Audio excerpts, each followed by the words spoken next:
مبروك البراد أدي أنا باتتين أدري بدي أنا مبروك ولا شيء ماليزيا سلجونا يعني أنا قروي أنا جوج فيديو صدوا وهمبلي ولا الكي همبلي ولا شيء هذا يعني عيب الوقت وواحد لقى في الشهادة يعني نوين وباركت أدن تدمت سلجوجي أنت دولا لا أدن إنه صوب بوخوا وصو ديبا يعني همبلي أو فيس تو فيس أو فملك أنا اللي بدأ جاي ساسن جالست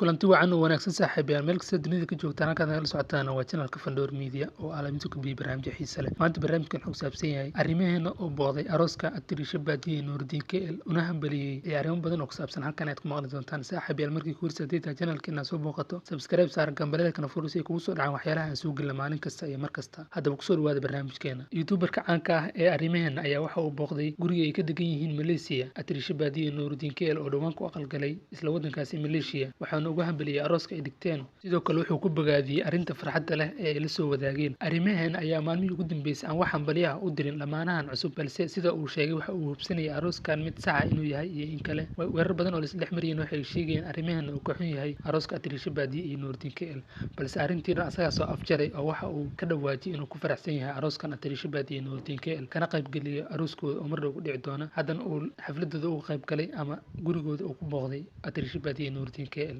lamaanahan cusub ayaa aad u soo dhaweeyay arrimaheena ayagoo uga mahad celiyay sida qiimaha badan oo u soo booqday uguna hambaliyay arooskooda iyo farxadooda lana qaybsaday waxayna sheegtay actrice Baadiye inay ku faraxsan tahay in arrimaheena uu ku soo booqdo qofkii koowaadna uu noqday ee ka soo muuqda ama gurigeeda soo booqday si ay isku arooseen actrice Baadiye iyo Nuruddin KL lamaanahan cusub ayaa social media maalmihii ugu dambeysay aad loo hadalhayay sawirantooda la isla wareegayay ayagoo loogu hambaliyay arooskan cusub ay dhigtaan waxayna noqonayaan lamaanihii qarniga ama lamaanaha ugu shidan Malaysia oo kale waxaa hambaliyo la wadaagay lamaanahan cusub youtuberka caanka ah ee CK iyo sidoo kale Dirisla Cabdi oo hambaliyo bogaadin iyo laab furnaanba u diray lamaanahan cusub ee dhawaan aqal galay waxayna sheegeen inay ku faraxsan yihiin arooskooda uguna hambaliyeenayaan sidoo kale hambaliyada iska soo daba dhacaysa maalmihii ugu dambeysay ama 48 saacadood ugu dambeysay hambaliyada iska soo daba dhacaysa loo marinayo hawada actrice Baadiye Nuruddin KL halkaad nagala socotaan saaxiibayaal waa channelka Fandoor Media oo aalamiintu ku biyo barnaamijyo xiiso leh warar iyo warbixino aan soo gudbina maalin kasta fadlan walaal macaan markii ku horseedayta channelkeena soo booqato subscribe saar gambalada kana furo si kugu soo dhaca waxyaalaha aan soo gelin maalin kasta